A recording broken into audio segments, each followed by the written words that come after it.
Bonjour à tous, désolé de ce petit retard technique. Donc, c'est la première séance du séminaire du Centre d'Alembert. Et cette année, le sujet qui a été choisi par les membres du Centre d'Alembert porte sur les sciences participatives. Et la question est, qu'apportent les sciences participatives aux pratiques de recherche? Donc, les sciences participatives, elles apparaissent comme une nouvelle offre offerte à des publics plus larges qui sont susceptibles de contribuer à l'avancée des connaissances. Les sciences participatives peuvent aussi apparaître comme un moyen d'aider à lutter contre la défiance envers les sciences, ou peuvent permettre de faire émerger des sujets de recherche qui jusqu'à présent n'étaient pas développés. Donc, les sciences participatives sont susceptibles de permettre de nouveaux apports. En parallèle, les sciences participatives peuvent aussi apparaître comme un objet qui n'est pas si nouveau que ça, parce que des amateurs, des non-professionnels qui participent à l'élaboration des sciences, il y en a depuis longtemps. Donc, en quoi les nouvelles pratiques de sciences participatives apportent réellement quelque chose de nouveau? Et donc, dans le cadre de ces séminaires, nous allons, dans différentes disciplines, essayer de voir ce que peuvent apporter concrètement les sciences participatives aux différentes disciplines que nous allons regarder. Donc, durant cette séance, on va parler notamment des sciences de la Terre, mais dans les prochaines séances, on parlera de médecine, d'archéologie, de biologie. Aujourd'hui, nous avons le plaisir de recevoir Patrick de Wever, qui est géologue, professeur émérite au Muséum d'histoire naturelle, qui fera une présentation d'une trentaine de minutes. Puis, ça sera au tour d'Aymeric Luneau, qui viendra qui est sociologue, qui est au Media Lab de Sciences Po, et, alors j'ai oublié la seconde affiliation, qui est aussi à Aix-Marseille Université, qui parlera dans un second temps. Et enfin, dans un troisième temps, il y aura une discussion, un débat, et vous pourrez poser vos questions aux deux présentateurs, aux deux intervenants. Donc, je laisse tout de suite la parole à Patrick de Wever. Merci. Merci. Donc, j'ai une demi-heure, il est 20, je note bien.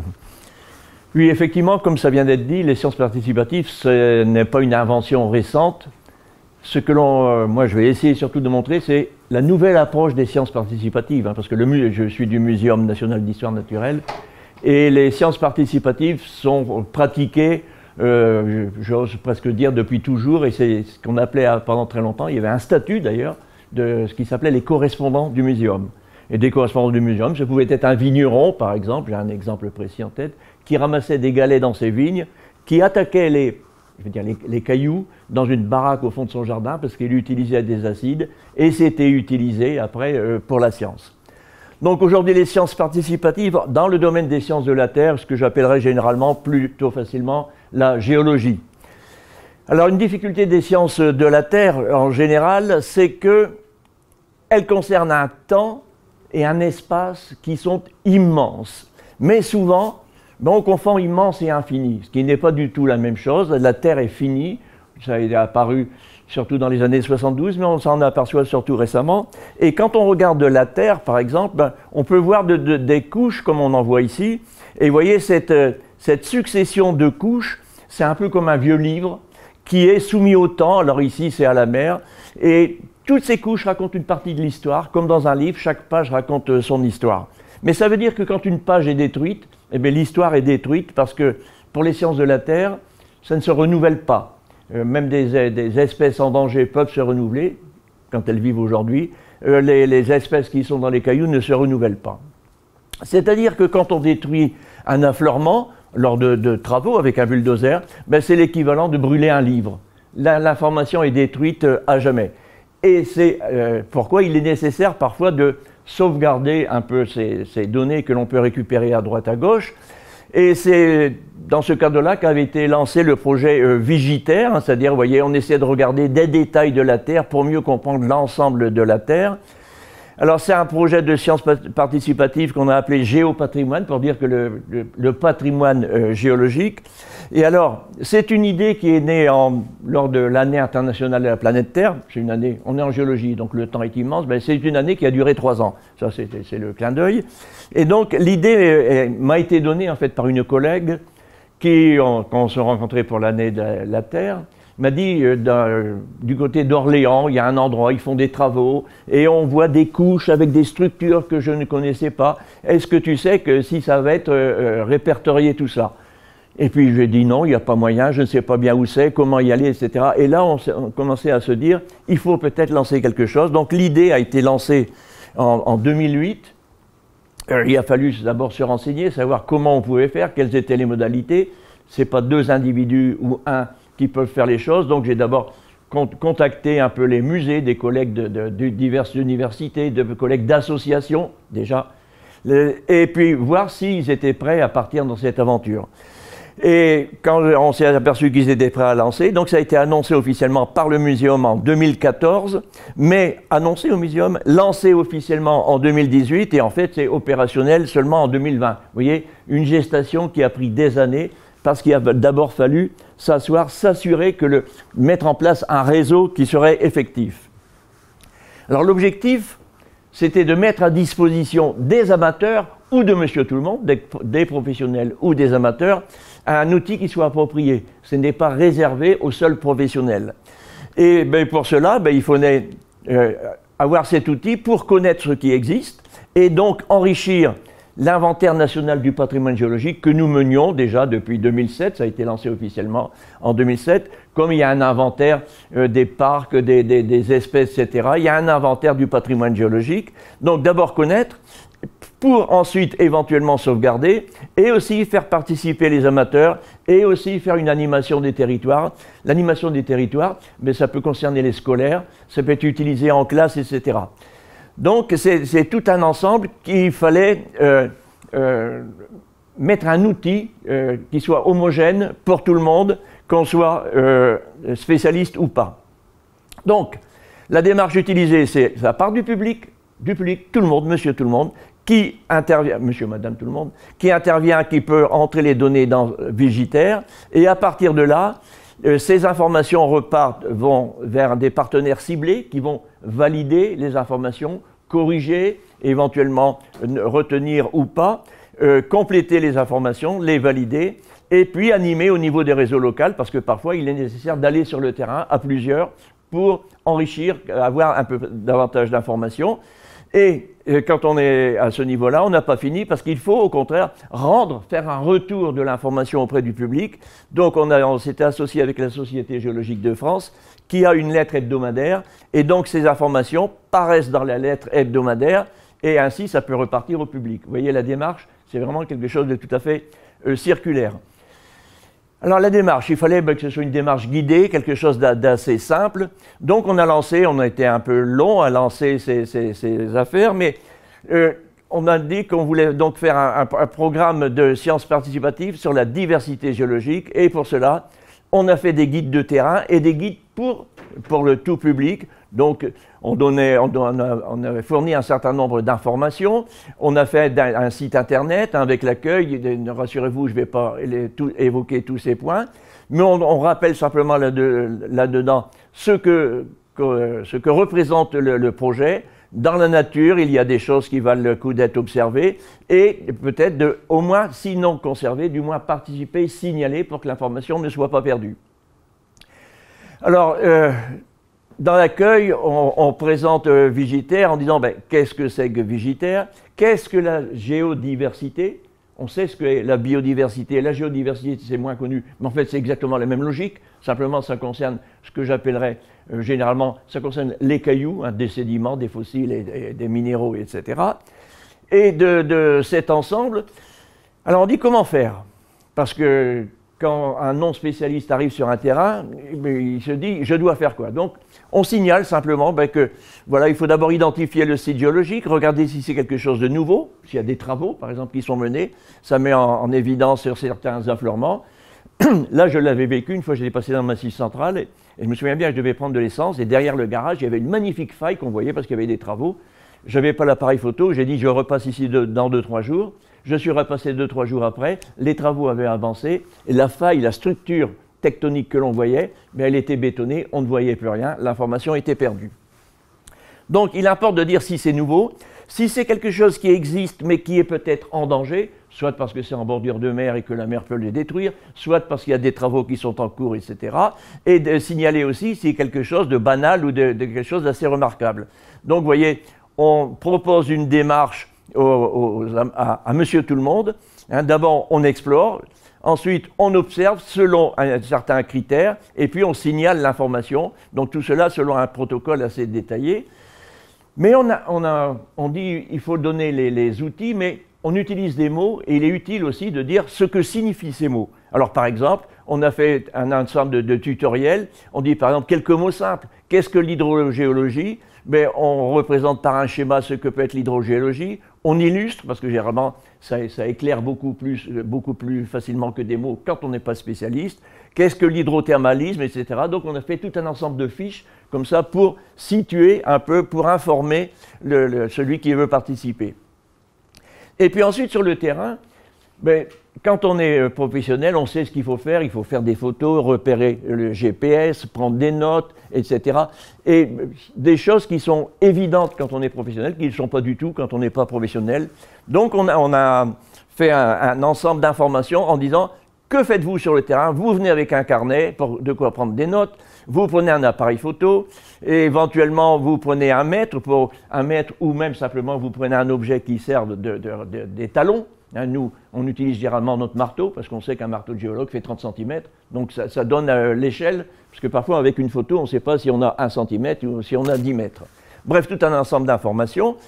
Et puis ensuite, on donne aussi l'information quand elle a été renseignée, mais il faut retourner autour du public. Alors donc, ce que l'on fait, c'est ces informations sont sur une carte, et il est possible de le voir. Chacun peut chez soi aller sur Vigitaire, et regarder par exemple une carte générale de la France, et il sait qu'avec ces informations, on sait qu'il y a un certain nombre d'informations qui apparaissent comme ceci. Alors ces informations sont aussi relayées, qu'on appelait par des relais locaux, c'est ceux qui regardent l'information, qui la valident, qui la complètent et qui la corrigent, etc.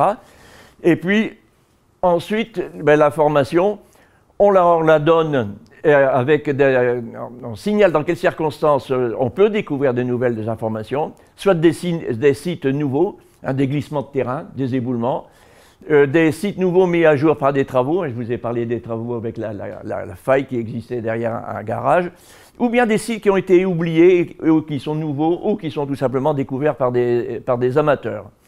Alors je vais vous illustrer un peu ce que je viens de dire dans tout cela. Par exemple, voilà, ça c'est des travaux qui ont eu lieu dans les Bauges. Bon, on voit ça, c'est un affleurement, soit, bon, on va dire c'est du cailloutis, c'est peut-être pas bien intéressant.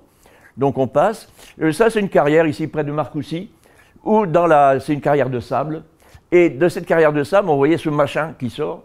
Et un amateur est passé par là, et d'ailleurs, c'est pas il est passé, c'est les carriers qui sont en contact avec les amateurs, a dit « Venez voir, je crois qu'il y a des choses qui vont vous intéresser ». En fait, c'est un fragment d'arbre qui sortait de la carrière, et en bon échange avec le carrier, on a tout de suite dit « Attendez 2-3 jours, on arrive pour regarder ce que c'est ». Et le carrier a accepté gentiment de ne pas toucher à cette partie de fronton, et seulement quand on y est allé, il nous a, d'ailleurs c'est lui qui nous a aidé à récupérer ce fragment. C'est un fragment de tronc d'arbre silicifié qui a quelque chose comme 27 millions d'années. Et donc, cet tronc d'arbre est sauvegardé, on peut l'analyser, on peut l'identifier, etc. Alors donc, ça se fait avec des travaux dans des carrières, il ne s'agit pas de la même carrière.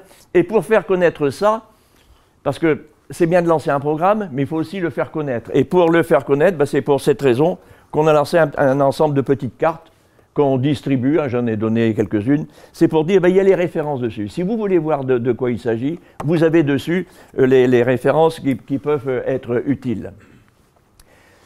Alors donc ces informations, avec Vigitaire, c'est pour l'information générale, parce qu'il y avait l'information de l'inventaire national du patrimoine géologique, il y a cet ensemble Vigitaire. Ces informations peuvent simplement être rendues publiques ou rentrer dans le cadre de l'inventaire, parce que l'inventaire, actuellement, il y a à peu près 3500 sites qui ont été signalés, vérifiés, validés, etc. Et ça a été fait déjà, on avait une petite approche de cette science participative, parce que ce sont 600 experts au niveau national qui ont participé, qui appartiennent à 70 institutions qui étaient impliquées. Donc vous voyez là déjà, on s'appuyait non pas sur quelques 2-3 personnes, mais vraiment sur un réseau qui fonctionne. Donc on était avec Vigitaire, en été 2023, il y avait 253 participants qui s'étaient inscrits, qui avaient apporté des informations, et on avait avec cela 153 signalements validés, hein, parce qu'il y a des informations qui ne sont pas validées, on se dit c'est un petit détail ou c'est une petite erreur, c'est pas grave. Et puis il y a 37 relais, c'était les points dont je parlais, sont des gens de musée ou des universitaires ou des amateurs qui sont reconnus comme étant très compétents. Donc on a proposé de participer à cet ensemble. Alors par exemple le signalement, il est dit dessus quelles sont les caractéristiques, quelle est la taille de l'affleurement, parce que souvent on oublie de dire celui qui l'a vu, il sait que ça fait 1 mètre, mais quand on le voit après de loin, on ne sait pas de quelle taille. Donc on rappelle quelques éléments, c'est à partir de 10 mètres, c'est entre 1 mètre et 10 mètres, quelle est la nature, c'est anthropique, c'est naturel, etc. Il y a un ensemble de petits critères, comme ça de même pour la description. Bref, ce sont des guides, on avance pas à pas, on n'est pas obligé de tout renseigner, il y a des informations que l'on souhaite vivement, mais ce n'est pas une obligation, on essaie de faire avec ce qu'il y a. On invite aussi à positionner avec le GPS sur une carte, parce que sur place, on repère le GPS, on a tous un téléphone maintenant qui fait GPS, on peut récupérer les données GPS et arriver à la maison, avec l'ordinateur, on met les coordonnées GPS et c'est automatiquement reporté sur la carte. Alors ensuite, on peut faire des reports sur ces cartes. Voilà, on signale le département, donc on peut apporter les informations, mais on peut aussi, de la même façon, interroger l'information.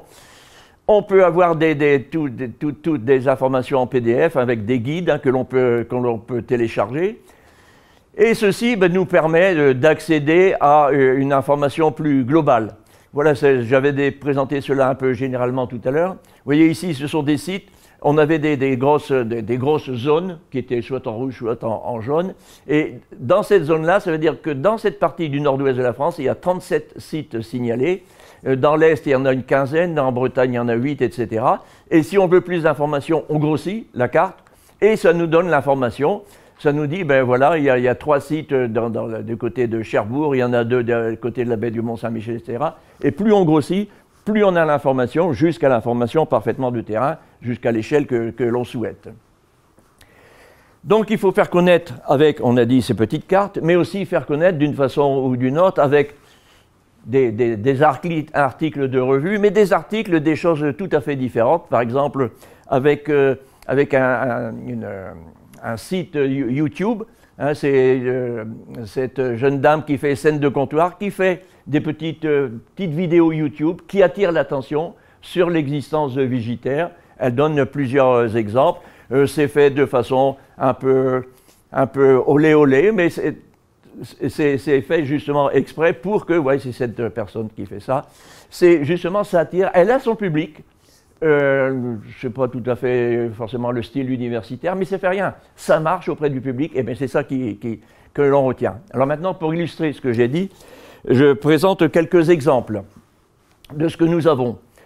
Alors par exemple, je reviens à l'affleurement qu'on avait vu tout à l'heure. J'ai dit, c'est un tas de cailloutis, ça n'a aucun intérêt. En fait, on est à cet endroit dans les Bauges. Hein, au pied des Bauges, au niveau de ce qu'on appelle le pont de l'Abîme, hein, qui est ici, c'est un grand site, une grande fracture. Et puis voilà le site qu'on a vu, c'était des cailloutis. Et ces cailloutis, finalement, on a d'abord pensé que c'était des éboulis, mais vu la qualité de l'affleurement, ça a été regardé de près et on s'est aperçu que c'était une moraine. Et ça, c'était tout à fait inconnu, cette moraine. Vous allez dire, et alors, il y a une moraine, ah, belle affaire, on est dans les Alpes, c'est quand même pas anormal. Mais si, c'est tout à fait anormal, c'est tout à fait riche d'informations. Voilà pourquoi. Voilà, on revoit le site qu'on a vu tout à l'heure. On sait que on est ici dans les Alpes, hein, vous voyez le Beldon, Chartreuse, Vercors, la vallée de l'Isère qui était occupée par un glacier, le glacier qui allait par là, etc. Mais on est aussi dans cette zone, donc il y a Vercors, Chartreuse et les Bauges qui sont en haut. Et dans les Bauges, au niveau du pont que l'on a vu tout à l'heure, dans cette petite rivière, on trouve de l'or. Et alors? Mais alors c'est tout à fait anormal d'avoir là de l'or, parce que l'or, ça vient de zones style granitique, enfin généralement c'est associé au quartz. Or le massif des Bauges, c'est du calcaire avec du calcaire. Donc il est anormal qu'on y trouve de l'or. Et on s'est longtemps posé la question, pourquoi on trouve de l'or à plusieurs endroits, hein, au pont de l'Abîme et un peu plus haut, et au XIXe siècle, on a même trouvé des très grosses pépites. Donc on ne savait pas expliquer cette affaire.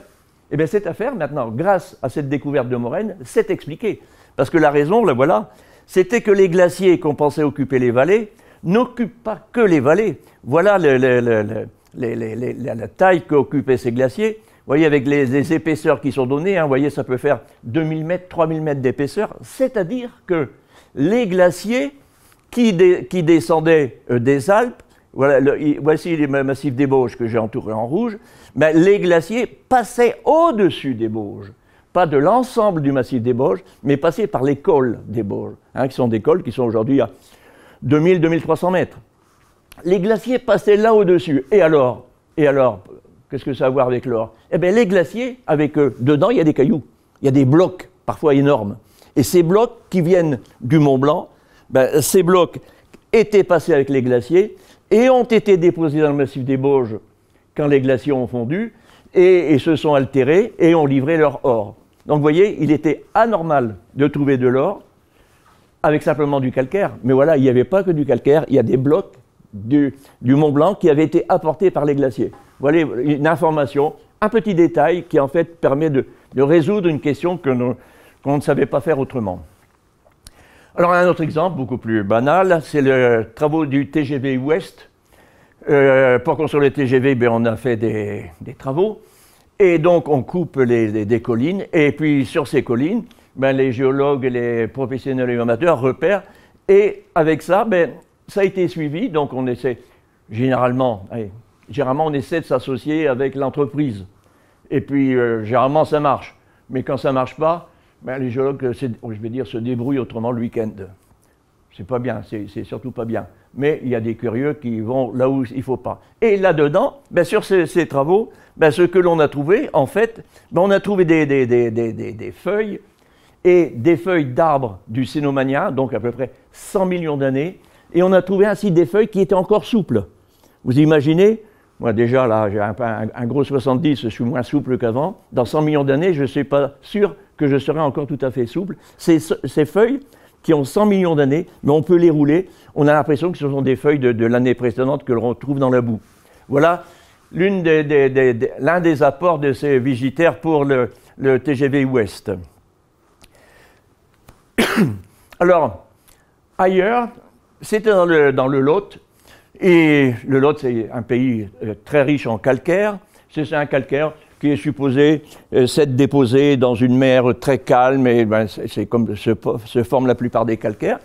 Et puis ben là, ont été repérés je vais dire c'est des cailloux. Oui, mais pour le géologue, c'est pas un caillou, il repère des structures. Et c'est ce qu'on appelle des stromatolites. Alors, ce n'est pas un gros mot du tout, hein.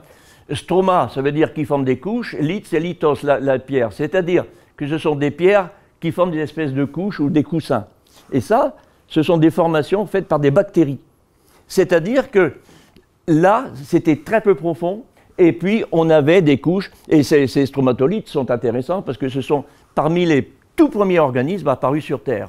Eux, ils ont quelque chose comme plusieurs milliards d'années, 3,6, 3,8 milliards d'années.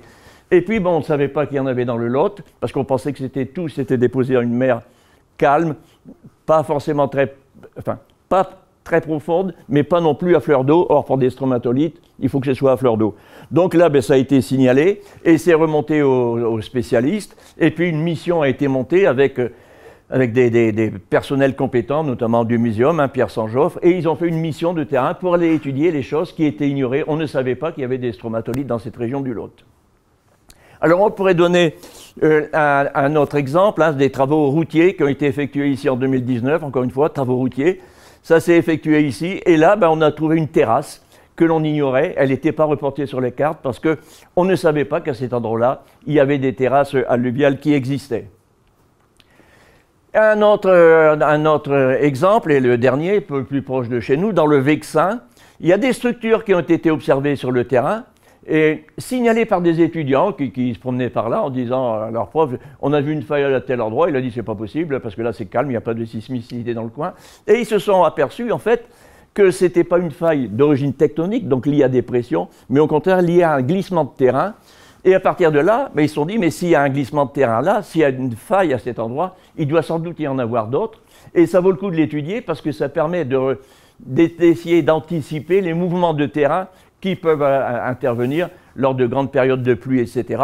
Et donc, il y a tout un programme qui a été lancé avec la communauté de communes, avec l'université et même la région. Et donc là, il y a tout un... Et puis, ça a été fait aussi avec les plans académiques de formation, donc en relation avec le monde secondaire. Donc vous voyez, là c'est une découverte qui aura peut-être une application d'aménagement de territoire, mais ça sert aussi pour l'éducation nationale, etc. Ça peut montrer un peu la richesse de cet ensemble.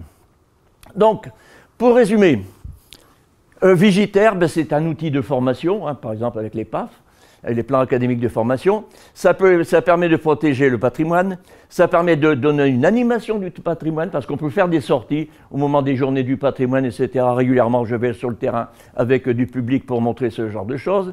Ça participe à la recherche scientifique, on a vu 2 exemples très nets, et puis c'est une mise en réseau avec des collaborations, et l'intérêt pour les participants, d'abord, ça les intéresse en disant tout ce que vous trouvez, même si vous n'êtes pas spécialiste, ça peut être intéressant. Et dans la mesure où vous vous intéressez à quelque chose, on vous encourage à continuer.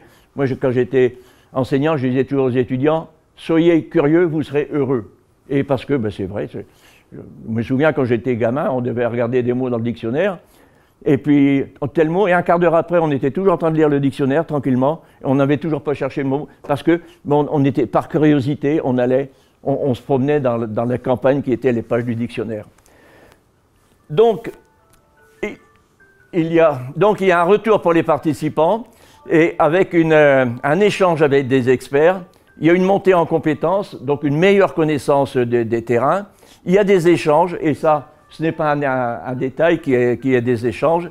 Et puis, il peut y avoir des publications qui sont faites qui associent les participants, il manque une lettre, et ce n'est pas un détail parce que ça valorise un amateur qui a une publication qui sort dans une revue prestigieuse, il est très valorisé et ça l'encourage à continuer à s'intéresser à la science. Donc pour terminer avec les programmes de sciences participatives, j'aime bien cette phrase de Saint-Exupéry qui dit que chaque sentinelle est responsable de tout l'Empire. Alors, je vous ai parlé de Vigiter, je vais m'arrêter. Oui monsieur, vous regardez l'heure, vous avez raison. Je crois que j'ai tenu mon délai. Donc je vous ai parlé de Vigiter, mais j'aurais pu tout aussi bien vous parler de Vigiciel, qui est un programme qui marche à peu près de la même façon, mais qui s'intéresse aux météorites. À une chute de météorites. Le problème d'une météorite, quand elle est tombée, c'est que d'abord, généralement, on ne l'a pas vue tomber. C'est moi? Ah, excusez-moi. Quand une météorite est tombée, le problème, c'est qu'elle est polluée. Et donc, il importe, quand une météorite est tombée, de la retrouver très vite. Et dans ce programme Vigiter, c'est ce qui est prévu, c'est que, et c'est arrivé, il y a des... Allez, je vous montre quand même. J'ai encore 2 minutes, je crois. Merci. Alors, c'est ce qui a été fait. Il y a un réseau de 100 caméras qui ont été installées sur différents bâtiments en France. Ça couvre l'ensemble de la France. Initialement, maintenant ça s'étend à l'Europe, ça marche très bien. Donc avec ces petites caméras, vous voyez, ça a l'air de rien, avec ces petites caméras, sont repérés tous les mouvements lumineux dans le ciel. Les avions, les météorites, mais les avions, comme les itinéraires sont connus, sont enlevés, les qu'est-ce que j'ai dit d'autre? Les météorites, par contre, ça c'est conservé. Et à partir, généralement, de 3 caméras, ils arrivent à déterminer d'où vient la météorite et où elle va tomber. Alors on dit quand même, ils sont un peu forts. Moi j'avoue que je leur ai dit, il y a un siècle ou deux, on vous aurait pris pour des sorciers. Comment vous pouvez à partir de... Parce que non seulement ils disent où ça va tomber, mais ils disent de où ça vient. Hein, ça vient de la constellation de machin, c'est tout. Mais bon, ça c'est des maths, c'est sophistiqué. Voilà ces caméras, vous voyez c'est tout petit, ça c'est une caméra au muséum. Alors, il y a un ensemble de choses qui ont été données. Et puis, ben, là j'ai pris qu'un exemple. À 3h59 du matin, le 13 février 2003, hein, c'était il y a presque un an, on a vu un bolide en Normandie. Bon, il a été vu, là, il y a une photo, mais il y a trois caméras au moins qui l'ont vu tomber. Ils ont repéré l'endroit où ça pouvait tomber en Normandie.